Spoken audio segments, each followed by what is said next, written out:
प्रकरण क्रमांक 2 इतिहास लेखन भारतीय परंपरा या प्रकरणाखालील स्वाध्याय आपण आज पाहणार आहोत। प्रश्न पहिला अ, दिलेल्या पर्यायापैकी योग्य पर्याय निवडून विधाने पूर्ण करा। 1. भारतीय पुरातत्व सर्वेक्षण खात्याचे पहिले सरसंचालक टिंबटिंब हे होत। पर्याय अ, अलेक्झांडर कॅनिंगहॅम, ब, विल्यम जोन्स, क, जॉन मार्शल, ड, फ्रेडरिक मॅक्स म्युलर। उत्तर आहे अलेक्झांडर कॅनिंगहॅम। पूर्ण वाक्यात उत्तर: भारतीय पुरातत्व संरक्षण खात्याचे पहिले सरसंचालक अलेक्झांडर कॅनिंगहॅम हे होत। 2. हितोपदेश या संस्कृत ग्रंथाचा जर्मन भाषेत अनुवाद टिंबटिंब यांनी केला। पर्याय अ, जेम्स मिल, ब, फ्रेडरिक मॅक्स म्युलर, क, माउंट स्ट्युअर्ट इल्फन्सन, ड, जॉन मार्शल। उत्तर आहे फ्रेडरिक मॅक्स म्युलर। पूर्ण वाक्यात उत्तर: हितोपदेश या संस्कृत ग्रंथाचा जर्मन भाषेत अनुवाद फ्रेडरिक मॅक्स म्युलर यांनी केला। 3. भाऊसाहेबांची बखर या बखरीत टिंबटिंब लढाईचे वर्णन आहे। पर्याय अ, वसईच्या, ब, राजगडच्या, क, तिसऱ्या पानिपतच्या, ड, प्लासीच्या। उत्तर आहे तिसऱ्या पानिपतच्या। पूर्ण वाक्यात उत्तर: भाऊसाहेबांची बखर या बखरीत तिसऱ्या पानिपतच्या लढाईचे वर्णन आहे। 4. इसवी सनाच्या 12व्या शतकात टिंबटिंब यांनी लिहिलेल्या राजत रंगिणी हा काश्मीरचा इतिहासावरील ग्रंथ आहे। पर्याय अ, विशाखादत्त, ब, पतंजली, क, कलहन, ड, बाणभट्ट। इसवी सनाच्या 12व्या शतकात बाणभट्ट यांनी लिहिलेले राजत रंगिणी हा काश्मीरच्या इतिहासातील ग्रंथ प्रसिद्ध आहे। ब, प्रश्न पहिला ब, पुढीलपैकी चुकीची जोडी ओळखून पुन्हा लिहा। 1. हू वेअर द शूद्रात वंचितांचा इतिहास। 2. स्त्री पुरुष तुलना स्त्रीवादी लेखन। 3. The Indian war of the independence 1857 मार्क्सवादी इतिहास। 4. जेम्स ग्रॅडब वसाहतवादी इतिहास। चुकीची जोडी आहे the Indian war of independence 1857 मार्क्सवादी इतिहास। प्रश्न दुसरा, पुढील विधाने सकारण स्पष्ट करा। प्रादेशिक इतिहास लेखनाला चालना मिळाली। सकारण 1.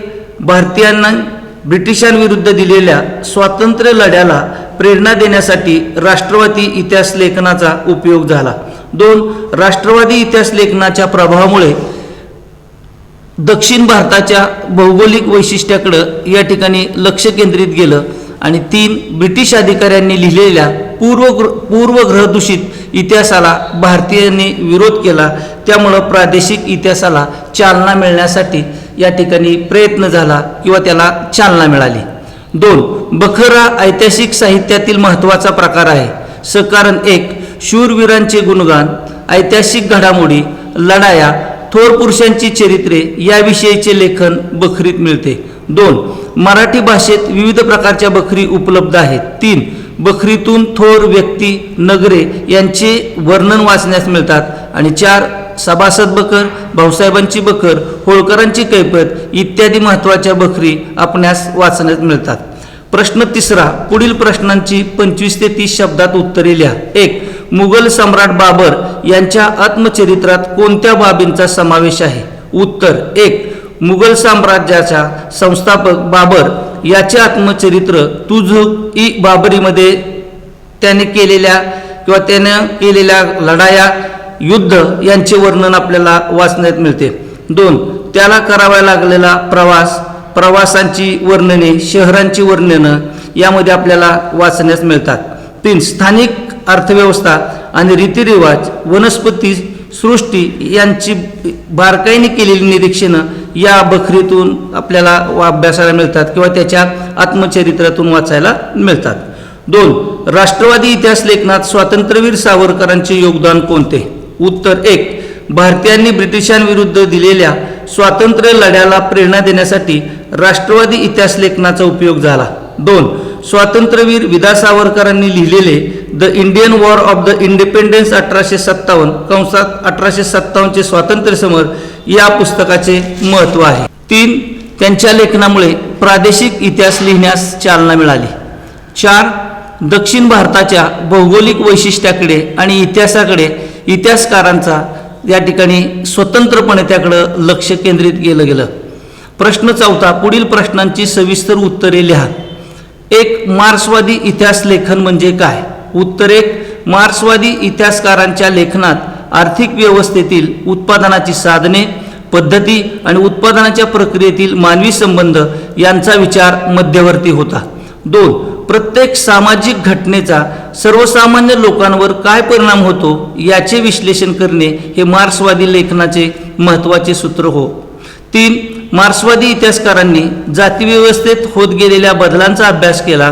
भारतामध्ये मार्क्सवादी इतिहास लेखन पद्धतीचा अवलंब प्रभावी रीतीने करणाऱ्या इतिहासकारामध्ये दामोदर धर्मानंद कोसंबी, कॉम्रेड श्रीपाद अमृत डांगे, रामशरण शर्मा, कॉम्रेड शरद पाटील इत्यादींचे योगदान महत्त्वाचे आहे.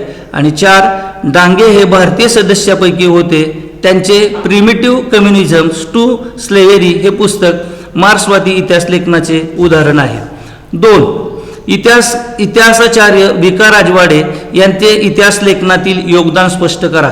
उत्तर एक, इतिहास लेखन भाषाशास्त्र, उत्पत्ती, व्याकरण अशा अनेक विषयावर मूलभूत संशोधन करणारे आणि मराठी भाषेतून लेखन करणारे इतिहासकार म्हणून राजवाडे परिचित आहेत. 2, आपला इतिहास आपण लिहिला पाहिजे याचा पुरस्कार त्यांनी केला. 3, मराठ्यांच्या इतिहासाची साधने असे शीर्षक असणारे 22 खंड त्यांनी संपादित केले. 4, इतिहास म्हणजे भूतकालीन समाजाचे सर्वांगीण समग्र जीवन दर्शन, केवळ राजकीय घडामोडी, सत्तांतरासाठी केलेली कटकारस्थाने आणि युद्धे त्यांच्याच हकीकीत नव्हेत असे त्यांचे मत होते. आणि 5, अस्सल कागदपत्रांच्या आधारे इतिहास लिहिला पाहिजे असा त्यांचा आग्रह होता. प्रश्न 5वा, की मगाशी तुम्हाला मी सांगितलं की 3 प्रकारचे प्रश्न विचारले जातील या प्रश्न 2 अ मध्ये आपल्याला बोर्डाच्या परीक्षेला त्या ठिकाणी संकल्पचित्र असेल, तक्ता असेल, कालरेषा असेल. त्यापैकी आपण एक तक्ताचं उदाहरण घेऊया की James Mill dash the history of the British India, James Grant Duff the history of the Marathas, Mount Stuart Elphinstone the history of India, Shri A Dange primitive communism of स्ट्रुवेलरी आणि doctor Babasaheb Ambedkar who were the शूद्रात. या ठिकाणी तक्ता पूर्ण करत असताना या ठिकाणी लक्षात घ्यायचं आहे की जिथं तक्त्याची जागा सोडलेली आहे त्या ठिकाणी बरोबर उत्तरं लिहायची. उदाहरणार्थ जेम्स ग्रॅडब डॅश डॅश डॅश त्या ठिकाणी a history of the Marathas त्या ठिकाणी लगेच तुमची अंडरलाईन आली पाहिजे. Shri A Dange dash dash dash त्या ठिकाणी प्रिमिटिव्ह कम्युनिझम ऑफ स्ट्रुवेलरी. याशिवाय या बाजूला dash dash who were the शूद्र डॉक्टर बाबासाहेब आंबेडकर. या पद्धतीनं 4 पॉईंटला तुम्हाला अर्धा मार्क असे 2 मार्क असणार आहेत. त्यातला दुसरा एक प्रश्न, संकल्पचित्र तयार करा. राष्ट्रवादी इतिहासकार 4 बाजूला 4 चौकोन असतील. त्या 4 बाजूला 4 चौकोनामध्ये पहिल्या चौकोनामध्ये असेल विष्णूशास्त्री चिपळूणकर, दुसऱ्यामध्ये असतील विनायक दामोदर सावरकर, तिसऱ्यामध्ये असतील रामकृष्ण गोपाळ भांडारकर, चौथ्यामध्ये असतील महादेव गोविंद रानडे आणि याशिवाय अनंत सदाशिव आळतेकर. हे सुद्धा उत्तर त्या ठिकाणी येणं अपेक्षित आहे. प्रश्न 6वा, पुढील संकल्पना स्पष्ट करा. प्राच्यवादी इतिहास लेखन. 1, युरोपमधील अभ्यासकांमध्ये पूर्वेकडील संस्कृती आणि देश यांच्याबद्दल कुतूहल जागृत झालेले होते. त्याबद्दल आदर, कौतुक असलेले काही अभ्यासक त्यांच्यामध्ये होते. त्यांना प्राच्यवादी अभ्यासक असे म्हणतात. 2, प्राच्यवादी अभ्यासकांनी संस्कृत आणि युरोपीय भाषांमधील साधर्म्याचा अभ्यास केला. वैद्यकीय वाङ्मय आणि संस्कृत साहित्याचा अभ्यास करण्यावर प्राच्यवादी विद्वानांचा भर होता. त्यातूनच या भाषेची जन्य असणारी एक प्राचीन इंडो युरोपीय भाषा पुढे आली होती. 3, प्राच्यवादी अभ्यासकामध्ये फ्रेडरिक मॅक्समुलर या जर्मन अभ्यासकाचा प्रामुख्याने उल्लेख करायला हवा. त्यांच्या दृष्टीने संस्कृत भाषा ही इंडो युरोपीय भाषा गटातील अतिप्राचीन शाखा होती. आणि 4, अलीकडच्या काळात प्राच्यवादी विचारवंतांच्या लेखनामागील छुपे साम्राज्यवादी हितसंबंध प्रकाशात आणण्याचे काम एडवर्ड सैद या विद्वानाने केलेले आहे. दुसरं, राष्ट्रवादी इतिहास लेखन. 1, 19व्या व 20व्या शतकामध्ये इंग्रजी शिक्षण पद्धतीमध्ये शिकून तयार झालेल्या भारतीय इतिहासकारांच्या लेखनामध्ये भारताच्या प्राचीन वैभवाचा अभिमान आणि भारतीयांची आत्मजाणीव जागृत करण्याकडे असलेला कल दिसतो. त्यांच्या लेखनास राष्ट्रवादी इतिहास लेखन असे म्हणतात. 2, महाराष्ट्रातील राष्ट्रवादी इतिहास लेखनात विष्णूशास्त्री चिपळूणकर यांच्यापासून प्रेरणा मिळाली. 3 ब्रिटिश अधिकाऱ्यांनी लिहिलेल्या प्राचीन भारताच्या पूर्वग्रहदूषित इतिहासाचा त्यांनी विरोध केला. आणि 4 राष्ट्रवादी लेखन करणाऱ्या इतिहासकारांनी भारताच्या इतिहासातील सुवर्णकाळ शोधण्याचा प्रयत्न केलेला आहे. 3 वंचितांचा इतिहास. वंचित समूहाचा इतिहास लिहिण्याची सुरुवात मार्क्सवादी इतिहास लेखनाच्या परंपरेतून झाली. 2 समाजानं ज्यांना सर्व अधिकारापासून वंचित ठेवले अशा समूहाला वंचितांचा इतिहास असे म्हणतात किंवा वंचितांचा इतिहास असे संबोधले जातं. 3 वंचितांचा इतिहास लिहिण्यासाठी लोकपरंपरा हे एक महत्त्वाचे मानले गेले. 4 वंचितांच्या इतिहासाला एक महत्त्वाची विचारसरणी म्हणून स्थान मिळवून देण्याचे महत्त्वाचे कार्य रणजित गुहा या भारतीय इतिहासकारांनी केले. परंतु यापूर्वीच भारतामध्ये वंचितांच्या इतिहासाचा विचार महात्मा ज्योतिराव फुले आणि डॉक्टर बाबासाहेब आंबेडकर यांच्या लेखनातून मांडलेला आहे. प्रश्न 7वा. विद्यार्थी मित्रो, की आपल्या SSC बोर्डाच्या परीक्षेमध्ये आपल्याला प्रश्न क्रमांक 4 मध्ये असा एक प्रश्न आहे की पुढील उतार्याचे वाचन करून त्या खालील प्रश्नांची उत्तरे लिहा. विद्यार्थी मित्रो, मराठी, हिंदी, इंग्रजी या पाठ्यपुस्तकामध्ये म्हणजे ह्या प्रश्नाला जरी पॅरेग्राफ दिलेले असले तरी सुद्धा हे पाठ्यपुस्तकाच्या बाहेरचे पॅरेग्राफ असतात, पाठ्यपुस्तकातील नाहीत. परंतु आपल्या इतिहासाच्या मध्ये पाठ्यपुस्तकाच्या बाहेरचा पॅरेग्राफ येणार नाही. विशेषतः समजून घ्या, पाहून घ्या, ओळखा पाहू असे जे चौकन आहेत याच्यामधला या ठिकाणी हा पॅरेग्राफ दिला जाऊ शकतो. आणि त्याच्यावरती आपण एक उदाहरण म्हणून या ठिकाणी पाहत आहोत.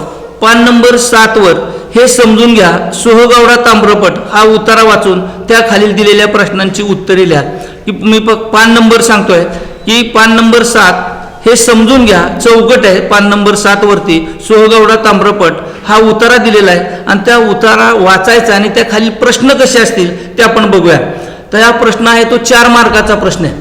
1 मार्कात म्हणजे एक वस्तुनिष्ठचे 2 प्रश्न आहेत आणि लघु उत्तरेचा 1 प्रश्न आहे. पहिला प्रश्न 1 मार्काचा आहे, दुसरा 1 मार्काचा आहे आणि तिसरा 2 मार्काचा आहे. या ठिकाणी ज्ञानावर आधारित पहिला प्रश्न आहे, दुसरा ज्ञानावर आधारित आहे आणि तिसरा जो प्रश्न आहे तो उपयोजनावर आधारित आहे की त्यामध्ये तुम्हाला स्वमताला प्राधान्य असणार आहे. तर या ठिकाणी प्रश्न कशा पद्धतीने पडले जाऊ शकतात. त्यातला पहिला प्रश्न असा आहे, सोहगवडा ताम्रपट कोणत्या राज्यात सापडला. इथं राज्य विचारलेलं आहे तर त्याचं उत्तर आहे उत्तर प्रदेश. उत्तर लिहिताना मात्र पूर्ण वाक्यात लिहायचं आहे, सोहगवडा ताम्रपट उत्तर प्रदेश या राज्यात सापडला. 2 ताम्रपटावरील कोरीवलेख कोणत्या लिपीत आहेत. उत्तर ब्राह्मी लिपीत. उत्तर लिहिताना ताम्रपटावरील कोरीवलेख हे ब्राह्मी लिपीत आहेत. आणि तिसरा प्रश्न जो आहे, सोहगवडा ताम्रपटाचे भारतीय इतिहासातील महत्त्व सांगा. या ठिकाणी तुमच्या स्वमताला प्राधान्य आहे, परंतु हे उत्तर लिहिताना पूर्णपणे पॉझिटिव्ह लिहायचं, निगेटिव्ह लिहायचं नाही. कारण बरेचदा तुम्ही निगेटिव्ह लिहिलं, तुम्हाला जरी तुमचं निगेटिव्ह मत असलं तरी सुद्धा यामध्ये उत्तरपत्रिकेमध्ये मात्र निगेटिव्ह उत्तर मांडायचं नाही, पॉझिटिव्ह मांडायचं की ज्याचा संदर्भ आपल्या ह्या पॅरेग्राफशी संबंधित आलेला आहे. असंच उत्तर तुमचं अपेक्षित आहे तरच तुम्हाला मार्क मिळतील, अन्यथा तिथं मार्क मिळणार नाहीत. याची विद्यार्थ्यांनी नोंद घ्यायची. की सोहगवडा ताम्रपटाचं भारतीय इतिहासातील महत्त्व काय. तर 1 धान्य जपून वापरण्यात यावे. म्हणजे या कोठारामध्ये जे धान्य दिलेलं आहे हे धान्य जपून वापरावे. म्हणजे पहिलं महत्त्व की त्यांनी की भारतामध्ये दुष्काळ पडत असत अशा दुष्काळाच्या वेळी जी कोठारं वापरली जात होती या कोठारामधलं धान्य जपून वापरावं. दुसरं, दुष्काळजन्य परिस्थितीचे निवारण करण्यासाठी काय काळजी घ्यावी. कारण 2 प्रकारचे दुष्काळ, एक ओला दुष्काळ, सुका दुष्काळ. ओला दुष्काळ पडला तर कुठली काळजी घ्यायची, सुका दुष्काळ पडला तर कुठली काळजी घ्यायची याच्याविषयी या ठिकाणी त्याचं निवारण करण्यासाठी सुद्धा या सोहगवडा ताम्रपटाचा उपयोग झालेला आहे. 3 भारतातील प्राचीन काळातील नाण्यांची माहिती मिळते. या सोहगवडा ताम्रपटामध्ये की प्राचीन काळामध्ये नाणी कशी होती या नाण्यांची सुद्धा माहिती यातून मिळते. आणि 4 प्राचीन भारतातील इमारतीची रचना समजते. प्राचीन भारतामध्ये इमारती कशा होत्या, त्या इमारतीवरती कोरीवलेख कशा पद्धतीने लिहिले होते, डिझाईन कशा पद्धतीची होती. म्हणजे थोडक्यात भारतीय संस्कृतीचा सार या सोहगवडा ताम्रपटातून मिळतो. आपल्याला या ठिकाणी आपल्याला त्याची माहिती मिळते. या ठिकाणी कुठले 2 मुद्दे तुमचे लिहिणे अपेक्षित आहेत. 2 मुद्दे 2 गुण. या ठिकाणी मगाशी सांगितलं की उपयोजनावर आधारित हा प्रश्न आहे, त्यामुळे तुमच्या स्वमताला प्राधान्य आहे आणि या स्वमतावर प्राधान्यातील 2 पॉईंट लिहायचे. 2 मार्क त्या ठिकाणी तुम्हाला मिळून जातील.